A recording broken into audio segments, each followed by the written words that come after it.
ഒരിക്കൽ ഗുരുവായൂർ അമ്പലത്തിൽ ഭാഗവത സപ്താഹം നടക്കുകയായിരുന്നു.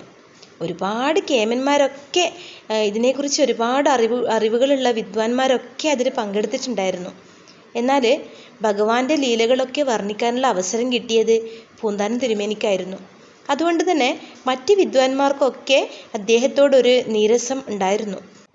രുക്മിണി സ്വയംവരത്തിലെ ആ ഒരു ഭാഗം അതിമനോഹരമായി വർണ്ണിക്കുകയാണ് പൂന്താനം.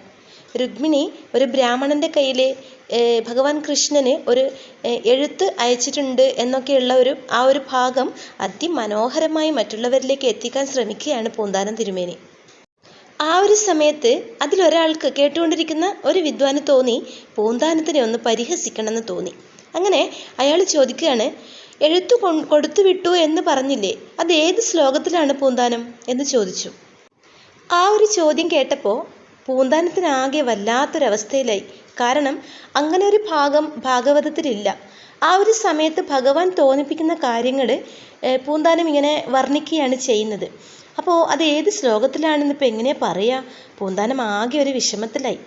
ആ ഒരു സമയത്താണ് ശ്രീകോവിലിനകത്ത് നിന്നും ഭഗവാൻ പറയുന്നതായിട്ട് എല്ലാവരുടെ മനസ്സിലും തെളിയുന്നത്. ഭഗവാൻ ഇപ്രകാരമാണ് പറയുന്നത്, അങ്ങനെ ഒരു എഴുത്ത് കൊടുത്തു വിട്ടിട്ടില്ല എന്നുള്ളത് ഏത് ശ്ലോകത്തിലാണ് പറഞ്ഞിട്ടുള്ളത്?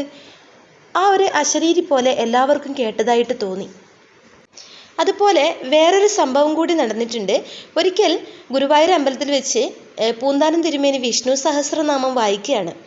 പത്മനാഭോ മരപ്രഭു എന്നാണ് അദ്ദേഹം വായിച്ചത്. അപ്പോൾ ഇത് കേട്ടുകൊണ്ടിരുന്ന ഒരു മഹാപണ്ഡിതനായ ഒരാൾ ചോദിക്കുകയാണ്, ഹേ വീട്ടി, ഇങ്ങനെയാണോ വായിക്കുന്നത്? സന്ധി ചേർത്ത് വായിക്കാൻ അറിഞ്ഞൂടെ?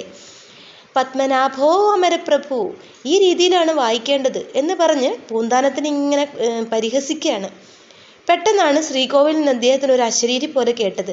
അത് പൂന്താനം തിരുമേനിയും കേട്ടു. അദ്ദേഹത്തിലൂടെയാണ് ഈ ഒരു വിദ്വാന് അത് കേൾക്കാനുള്ള ഒരു ഭാഗ്യം കിട്ടിയത്.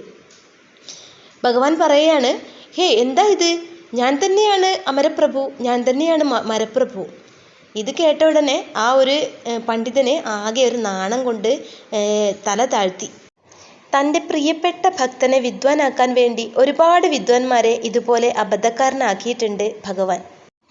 ഊണിലും ഉറക്കിലും ഭഗവത് നാമം ജപിക്കുക, എന്നും അത് നിർത്താതെ മനസ്സിൽ ഇങ്ങനെ ഉരവിടുക, ഇതാണ് പൂന്താനത്തിൻ്റെ ജീവിത രീതി. അദ്ദേഹം ജ്ഞാനപ്പാനയിലും ഇതേ കാര്യം തന്നെയാണ് നമ്മളെ ഓർമ്മിപ്പിക്കുന്നത്. നമുക്ക് എന്തൊക്കെ ലഭിച്ചിട്ടുണ്ടും എന്തൊക്കെ ഉണ്ട് എന്ന് പറഞ്ഞാലും നമുക്ക് ശാശ്വതമായിട്ടുള്ള ഒരു സന്തോഷം ഒന്നിലും കണ്ടെത്താൻ പറ്റില്ല. ശാശ്വതമായ ഒരു സന്തോഷം എന്ന് പറയുന്നത് എന്നും നമ്മുടെ മനസ്സിൽ ഭഗവത് നാമം ജപിച്ചു കൊണ്ടേയിരിക്കുക. അതാണ് ശാശ്വതമായി നിൽക്കുന്ന യഥാർത്ഥ സമാധാനം. പൂന്താനത്തിന് എന്തൊക്കെ ആവശ്യങ്ങളുണ്ടോ, എന്തൊക്കെ അപകടങ്ങൾ ഉണ്ടായിട്ടുണ്ടോ, ആ സമയത്തൊക്കെ ഭഗവാൻ അദ്ദേഹത്തിന് രക്ഷകനായിട്ട് എത്താറുണ്ട്. അതാണ് അദ്ദേഹത്തിൻ്റെ ആ ഒരു ഭക്തിയുടെ ആ ഒരു തെളിവെന്ന് പറയുന്നത്. അതൊക്കെ തന്നെയാണ്. ഒരു കാര്യത്തിലും പൂന്താനത്തിന് ജീവിതത്തിൽ കഷ്ടപ്പെടേണ്ടി വരികയോ അതുപോലെ ദുഃഖം അനുഭവിക്കേണ്ടി വരികയോ ചെയ്തിട്ടില്ല.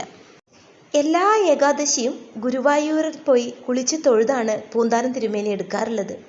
കീഴാറ്റൂരിൽ നിന്നും ഗുരുവായൂരിലേക്ക് ഒരുപാട് ദൂരമുണ്ട്. അദ്ദേഹം നടന്നും കുറേ കാളവണ്ടിയിൽ കയറിയിരുന്നും അങ്ങനെയൊക്കെയാണ് അദ്ദേഹം എല്ലാ ഏകാദശിക്കും യാത്ര ചെയ്തിരുന്നത്. അങ്ങനെ ഇപ്രാവശ്യവും ഏകാദശി ഗുരുവായൂരിൽ പോയി കുളിച്ച് തൊഴുത് എടുക്കണമെന്നായിരുന്നു അദ്ദേഹത്തിൻ്റെ ആഗ്രഹം. അതിനായിട്ട് യാത്ര പുറപ്പെട്ടതാണ്. പക്ഷേ അന്നേ ദിവസം ഒരുപാട് വൈകിപ്പോയി. സന്ധ്യ ആവാറായിട്ടുണ്ടായിരുന്നു. ആ ഒരു സമയത്ത് കാട്ടിലൂടെയൊക്കെയാണ് യാത്ര ചെയ്യേണ്ടിയിരുന്നത്. സന്ധ്യ കഴിഞ്ഞാൽ പിന്നെ ആ കാട്ടിലൂടെ ആരും അങ്ങനെ യാത്രയൊന്നും ചെയ്യാറില്ല. അപ്പോൾ സന്ധ്യ കഴിഞ്ഞാൽ പിന്നെ ആ പ്രദേശത്ത് കൂടി ആരും യാത്ര ചെയ്യാറില്ല. കാരണം കള്ളന്മാരും കൊള്ളക്കാരും ഒക്കെ രാത്രി പതിയിരുന്ന് ഒറ്റയ്ക്ക് പോകുന്നവരെ ആക്രമിക്കുന്നത് ഒരു പതിവായിരുന്നു. അതുകൊണ്ട് തന്നെ ആരും പേടിച്ച് ആ വഴിയിലൂടെ രാത്രിയൊന്നും യാത്ര ചെയ്യാറില്ല. പക്ഷെ പൂന്താനത്തിന് ഒറ്റ ലക്ഷ്യം മാത്രമേ ഉണ്ടായിരുന്നുള്ളൂ. പിറ്റേ ദിവസം ഏകാദശിയാണ്, കുളിച്ച് ഭഗവാന്റെ മുന്നിൽ തൊഴുത് ഏകാദശി എടുക്കണം. ഈ ഒരൊറ്റ ലക്ഷ്യം മാത്രമേ അദ്ദേഹത്തിന് മനസ്സിലുണ്ടായിരുന്നുള്ളൂ. എൻ്റെ എല്ലാ കാര്യങ്ങളും ഭഗവാൻ നോക്കിക്കൊള്ളും എന്നുള്ള ആ ഒരു ദൃഢവിശ്വാസം, അതാണ് അദ്ദേഹത്തെ ആ ഒരു കാട്ടിലൂടെ നടക്കാൻ പ്രേരിപ്പിച്ചത്.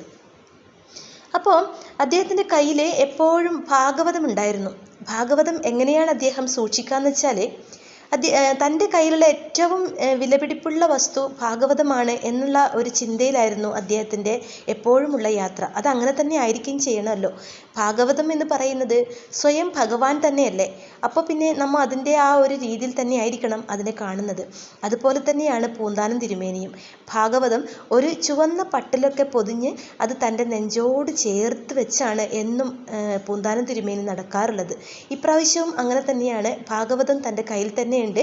ഒരു ചുവന്ന പട്ടിൽ പൊതിഞ്ഞ് അത് തൻ്റെ ഹൃദയത്തോട് ചേർത്ത് വെച്ച് ഇങ്ങനെ നടക്കുകയാണ് അദ്ദേഹം. അങ്ങനെ ഭഗവാന്റെ നാമവും ഉരുവിട്ടുകൊണ്ട് ഭാഗവതവും ചേർത്ത് പിടിച്ചുകൊണ്ട് ഇങ്ങനെ നടക്കുകയാണ് ആ കാട്ടിലൂടെ പൂന്താനം തിരുമേനി. പെട്ടെന്നാണ് 3-4 പേർ, മുഖം മൂടിയൊക്കെ വെച്ച 3-4 പേർ ഒരു വലിയ വൃക്ഷത്തിൻ്റെ മുകളിൽ നിന്നും പൂന്താനത്തിൻ്റെ ദേഹത്തേക്ക് ചാടി വീണത്. ആ ഒരു നിമിഷത്തിൽ പൂന്താനം തിരുമേനി ആകെ വെപ്രാളപ്പെട്ടുപോയി.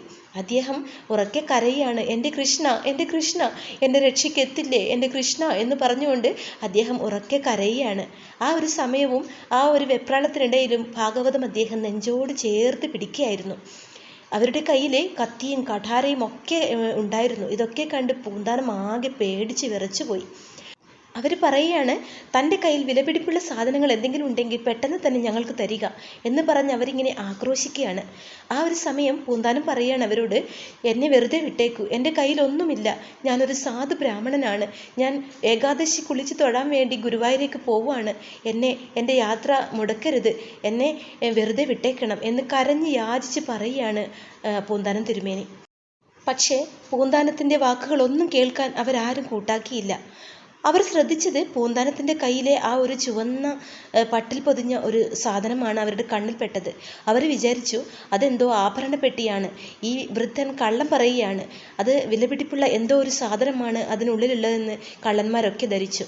അവർ പൂന്താനത്തിനെ ഒരു മരത്തിൽ പിടിച്ച് കെട്ടി. എന്നിട്ട് അദ്ദേഹത്തിൻ്റെ കയ്യിലെ ആ ഒരു ചുവന്ന പട്ടിൽ പൊതിഞ്ഞ സാധനം പിടിച്ചു വലിക്കാൻ വേണ്ടി ശ്രമിച്ചു. ആ ഒരു സമയത്താണ് ഒരു കുളമ്പടി ശബ്ദം കേട്ടത്. ആ ഒരു ചുവന്നിൽ പട്ടിൽ പൊതിഞ്ഞ ഭാഗവതം ആ ഒരു കള്ളന്മാരുടെ കയ്യിൽ കിട്ടിയിട്ടുണ്ടായിരുന്നു. പക്ഷെ അത് തുറന്നു നോക്കാൻ അവർക്ക് പേടിയായി. കാരണം അത് ആ ഒരു കുളമ്പടി ശബ്ദം കേൾക്കുമ്പോൾ തന്നെ ആ കള്ളന്മാർക്ക് മനസ്സിലായി രാജാവിൻ്റെ ആൾക്കാരാരോ വരുന്നുണ്ട്.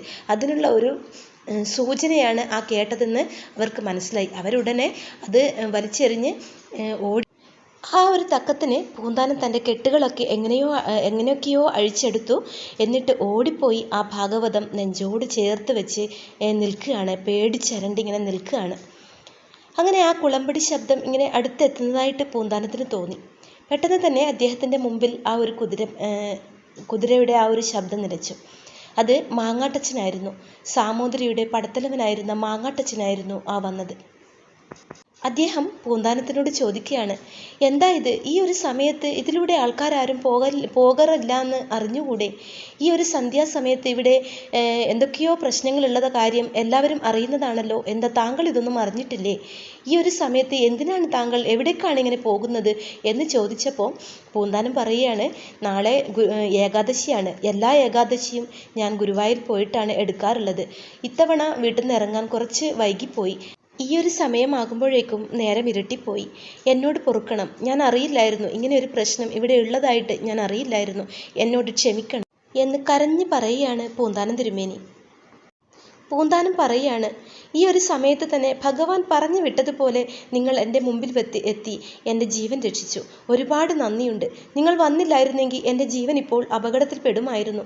എനിക്ക് തക്ക സമയത്ത് തന്നെ കൃത്യസമയത്ത് തന്നെ ഭഗവാന്റെ മുന്നിൽ പോയി ഏകാദശി എടുക്കാൻ കഴിയില്ലായിരുന്നു. ഒരുപാട് നന്ദിയുണ്ട് എന്ന് പറഞ്ഞ് കരഞ്ഞുകൊണ്ടിങ്ങനെ കൈകൂപ്പി പറയുകയാണ് പൂന്താനം തിരുമേനി. അപ്പോൾ മാങ്ങാട്ടച്ചൻ പറയുകയാണ്, ഏതായാലും ഈ കാനന പാതയിലൂടെ ഈ ഒരു അസമയത്ത് നിങ്ങൾ വന്നത് തീരെ ശരിയായില്ല. പക്ഷേ എന്നാലും ഈ ഒരു സമയത്ത് ഞാൻ എത്തിയത് കൊണ്ട് നിങ്ങളുടെ ജീവൻ രക്ഷിച്ചു. ഇനിയുള്ള പാത മുഴുവനും വളരെ ദുർഘടമാണ്. എങ്കിലും പേടിക്കേണ്ട, നിങ്ങൾ സുരക്ഷിതമായ ഒരു സ്ഥലത്തെത്തും വരെ ഞാൻ നിങ്ങളുടെ പിറകെ തന്നെയുണ്ട്. ഇനിയൊന്നും പേടിക്കാനില്ല, നിങ്ങൾ നടന്നോളൂ എന്ന് പറഞ്ഞുകൊണ്ട് മാങ്ങാട്ടച്ചൻ പൂന്താനത്തോട് നടക്കാൻ പറയുകയാണ്. തൻ്റെ കുളമ്പടി ശബ്ദം കേൾക്കും, അത് കേട്ടുകൊണ്ട് നിങ്ങൾ മുന്നിലൂടെ നടന്നോളൂ എന്ന് പറയുകയാണ്.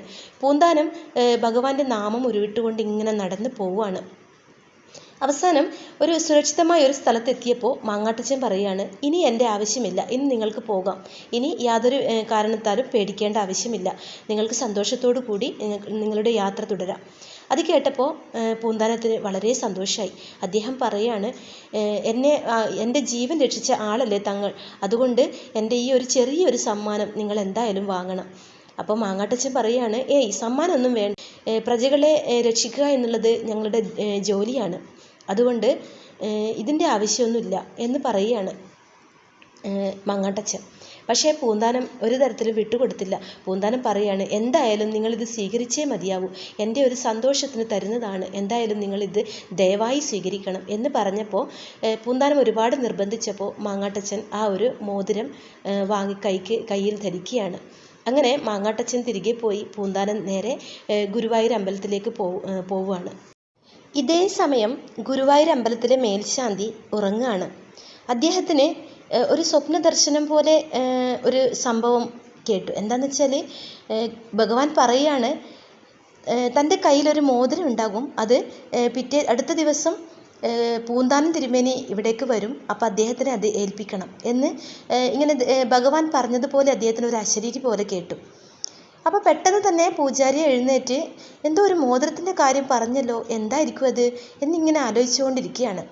അങ്ങനെ പിറ്റേ ദിവസം അമ്പലത്തിൽ പോയി ചാർത്തൊക്കെ കഴിയുമ്പോൾ അതിൻ്റെ ഇടയിൽ ഭഗവാന്റെ കയ്യിൽ ഇതുവരെ കാണാത്തൊരു മോതിരം അദ്ദേഹത്തിൻ്റെ ശ്രദ്ധയിൽപ്പെട്ടു. അദ്ദേഹം പറയാണ്, ഇത് ഏതാ മോതിരം, ഇതുവരെ കണ്ടിട്ടില്ലല്ലോ, ഇനി ഇന്നലെ രാത്രി ഭഗവാൻ എൻ്റെ സ്വപ്നത്തിൽ പറഞ്ഞത് ഈ ഒരു മോതിരത്തിൻ്റെ കാര്യമാണോ, ഈ ഒരു മോതിരം പൂന്താനം തിരുമേനിക്ക് കൊടുക്കണം എന്നല്ലേ ഭഗവാൻ ആ സ്വപ്നത്തിൽ പറഞ്ഞത്, ഇനി ആ ഒരു മോതിരം തന്നെ ആയിരിക്കുമോ ഇത് എന്ന് അദ്ദേഹം ഇങ്ങനെ ആലോചിച്ചുകൊണ്ടിരിക്കുകയാണ്. അവിടെ കിടന്ന എല്ലാവരോടും ഇങ്ങനെ ചോദിക്കുകയാണ്, ഇത് ഏതാ ഈ മോതിരം, ഇതുവരെ കണ്ടിട്ടില്ലല്ലോ എന്നിങ്ങനെ ക്ഷേത്രത്തിലെ ആചാര്യന്മാരൊക്കെ ഇങ്ങനെ അങ്ങോട്ടും ഇങ്ങോട്ടും ചോദിക്കുകയാണ്.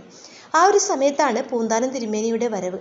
അദ്ദേഹം വളരെ സന്തോഷത്തോടു കൂടി കൃത്യസമയത്ത് തന്നെ ഏകാദശി എടുക്കാൻ പറ്റുമല്ലോ എന്നുള്ള ആ ഒരു സന്തോഷത്തോടു കൂടി കുളിച്ച് തൊഴാൻ വേണ്ടി ശ്രീകോവിലെത്തിയതാണ്. അദ്ദേഹം എത്തിയ ഉടനെ കൃഷ്ണനോട് പറയാണ്, ഭഗവാനോട് പറയാണ്, എൻ്റെ ഭഗവാനെ, ഇന്ന് ഏകാദശി കുളിച്ച് തൊഴാൻ പറ്റുമെന്ന് ഞാൻ വിചാരിച്ചതേ ഇല്ല.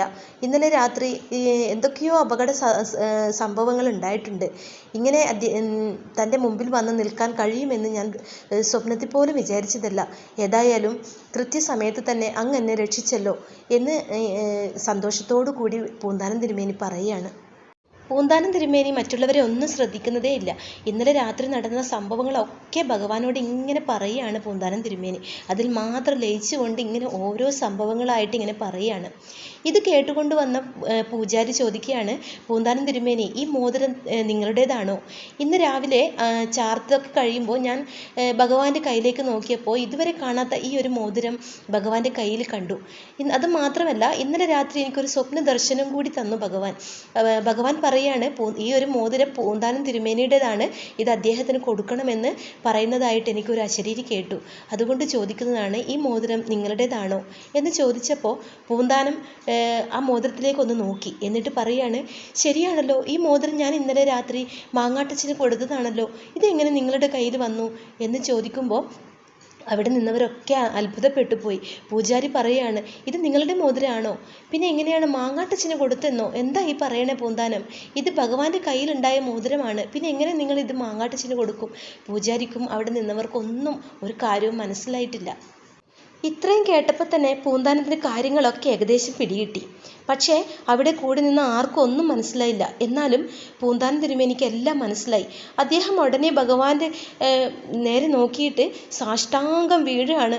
എന്നിട്ട് ഉറക്കെ പറയുകയാണ്. പൂന്താനത്തിൻ്റെ ഹൃദയം നിറഞ്ഞു. അദ്ദേഹം കണ്ണീരൊഴുക്കിക്കൊണ്ട് സന്തോഷത്തോടുകൂടി പറയുകയാണ്, എൻ്റെ കൃഷ്ണ, മാങ്ങാട്ടച്ചനായിട്ട് വന്നത് നീയാണോ എന്നെ ഇന്നലെ ആ കൊള്ളക്കാരുടെ കയ്യിൽ നിന്ന് രക്ഷിച്ചത്? എൻ്റെ കൃഷ്ണ, ഞാനത് അറിഞ്ഞില്ലല്ലോ, അങ്ങാണോ എന്നെ രക്ഷിച്ചത് എന്ന് പറഞ്ഞുകൊണ്ട് പൂന്താനം ഇങ്ങനെ കരയുകയാണ്. അദ്ദേഹത്തിന് സന്തോഷം കൊണ്ട് ഇങ്ങനെ മനസ്സ് നിറഞ്ഞൊഴുകുകയാണ്. ഇത് കണ്ട് കൂടി നിന്ന ആൾക്കാരൊക്കെ അത്ഭുതപ്പെട്ടു പോയി. പൂജാരിയും അതുപോലെ അവിടെ തൊഴാൻ വന്ന ഭക്തന്മാരും ഒക്കെ ഈ ഒരു കാഴ്ച കാണുന്നുണ്ടായിരുന്നു.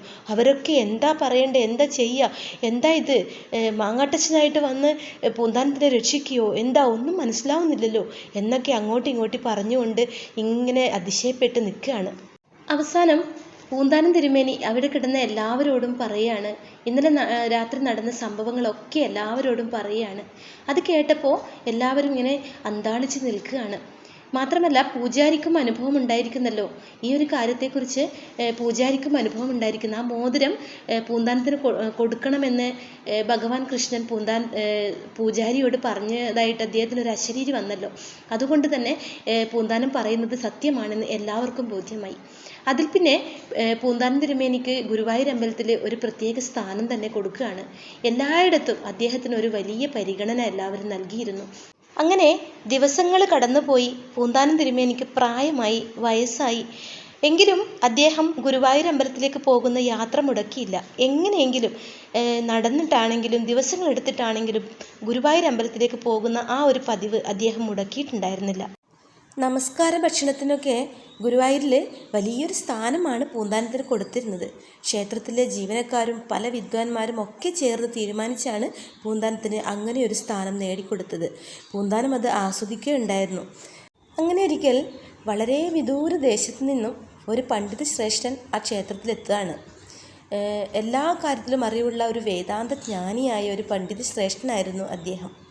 അദ്ദേഹത്തെ പ്രഭാത ഭക്ഷണത്തിനായി ക്ഷേത്ര ജീവനക്കാർ ക്ഷണിക്കുകയാണ്. അദ്ദേഹത്തെ ഊട്ടുപുരയിലേക്ക് ക്ഷണിച്ചുകൊണ്ട് വന്നപ്പോൾ അവിടെ ഒന്നാം സ്ഥാനത്ത് തന്നെ ഇരിക്കുന്നത് പൂന്താനം തിരുമേനിയാണ്. ഇത് കണ്ടപ്പോൾ ക്ഷേത്ര ആചാര്യന്മാർ ചോദിച്ചു, എന്താ ഇത്, ഇന്ന് നിങ്ങളിവിടെ ഒന്നാം സ്ഥാനത്ത് തന്നെ ഇരുന്നത് തീരെ ശരിയായില്ല. ഇന്ന് നിങ്ങൾക്കറിയില്ലേ, വളരെ വിദൂര ദേശത്തു നിന്നും ഒരു പണ്ഡിത ശ്രേഷ്ഠൻ ഇവിടേക്ക് വന്നിട്ടുണ്ട് എന്നുള്ളത് താങ്കൾക്ക് അറിയുന്നതല്ലേ. പിന്നെ എന്തിനാണ് ഈ ഒന്നാം സ്ഥാനത്ത് വന്നിരുന്നത്? അദ്ദേഹത്തെ അല്ലേ നമ്മൾ ഒന്നാം സ്ഥാനത്ത് ഇരുത്തേണ്ടത്. അതല്ലേ നമ്മുടെ ആതിഥേയ മര്യാദ. അതുകൊണ്ട് അങ്ങ് വേഗം എഴുന്നേൽക്കുക. അങ്ങ് ആ ഇരിപ്പിടത്തിൽ നിന്ന് മാറി അടുത്ത ഇരിപ്പിടത്തിലേക്ക് ഇരിക്കൂ എന്ന് ക്ഷേത്ര ആചാര്യന്മാർ പറഞ്ഞപ്പോൾ പൂന്താനത്തിനത് ഉൾക്കൊള്ളാൻ കഴിഞ്ഞില്ല. കാരണം എല്ലാ വിദ്വാൻമാരും എല്ലാ ആചാര്യന്മാരും ഒക്കെ ചേർന്നിട്ടാണ് തനിക്ക് ഈ ഒരു സ്ഥാനം നിശ്ചയിച്ച് തന്നത്. അപ്പോൾ അവിടെ നിന്നും എഴുന്നേറ്റ് മറ്റൊരു സ്ഥലത്തിരിക്കാൻ പൂന്താനത്തിന് മനസ്സ് വന്നില്ല. അദ്ദേഹം അവിടെ തന്നെ ഇരുന്നു. ഇത് കണ്ടപ്പോൾ ക്ഷേത്രത്തിലെ ആൾക്കാർക്ക് ഒരു നീരസം തോന്നി. അവരെന്താക്കിയെന്ന് വെച്ചാൽ പൂന്താനത്തിനോട് പറയുകയാണ്, അവിടെ നിന്ന് എഴുന്നേൽക്കാനല്ലേ പറഞ്ഞത് എന്ന് പറഞ്ഞുകൊണ്ട് പൂന്താനത്തിൻ്റെ കൈ പിടിച്ച് വലിച്ച് മറ്റൊരു ഇരിപ്പിടത്തിലേക്ക് ഇരുത്തിയാണ് ചെയ്തത്. വൃദ്ധനാണ് പൂന്താനം. ഇതൊന്നും കാണാനും കേൾക്കാനുമുള്ള ശക്തി അദ്ദേഹത്തിനുണ്ടായിരുന്നില്ല. അദ്ദേഹം ഉടനെ തന്നെ അവിടെ നിന്നും ഭക്ഷണം കഴിക്കാതെ എഴുന്നേറ്റ് പുറത്തേക്ക് പോയി, കരഞ്ഞുകൊണ്ട് പുറത്തേക്ക് പോയി. ഇതൊക്കെ അവിടെ കൂടി നിന്ന ആൾക്കാർ കാണുന്നുണ്ടായിരുന്നു. അവരൊക്കെ പറയാണ്, എന്താണ് ഇത്, പൂന്താനം ആരാണെന്ന് അറിയില്ലേ? ഭഗവാൻ ഏറ്റവും പ്രിയപ്പെട്ട ആളാണ് പൂന്താനം. പൂന്താനത്തിനോളം യോഗ്യരായ ആരാണ് ഉള്ളത് അവിടെ ഇരിക്കാൻ? ഏത് വിദ്വാനാണ് പൂന്താനത്തെക്കാളും യോഗ്യരായിട്ടുള്ളത്? അതുകൊണ്ട് അദ്ദേഹത്തിനോട് ഇത് കാണിച്ചത് തീരെ ശരിയായില്ല എന്നൊക്കെ അവിടെ കൂടി നിന്ന ഭക്തജനങ്ങൾ പറയുന്നുണ്ടായിരുന്നു. അത് കേൾക്കുമ്പോൾ അങ്ങനെ ചെയ്ത ആൾക്കും ഒരു സങ്കടം ഉണ്ടായി. പക്ഷേ അതൊന്നും കാണാനും കേൾക്കാനും ഒന്നും പൂന്താനം അവിടെ നിന്നില്ല. അദ്ദേഹം നേരെ പുറത്തേക്ക് പോയി ശ്രീകോവിലിനുള്ളിലേക്ക് ഇങ്ങനെ നോക്കി നിൽക്കുകയാണ്. കരഞ്ഞുകൊണ്ട് കൂപ്പുകൈയോടുകൂടി അദ്ദേഹം നിൽക്കുകയാണ്. ഈ ഒരു സമയം ശ്രീകോവിലിനകത്തു നിന്നും ഒരു അശരീരി മുഴങ്ങുന്നതായി പൂന്താനത്തിന് തോന്നി.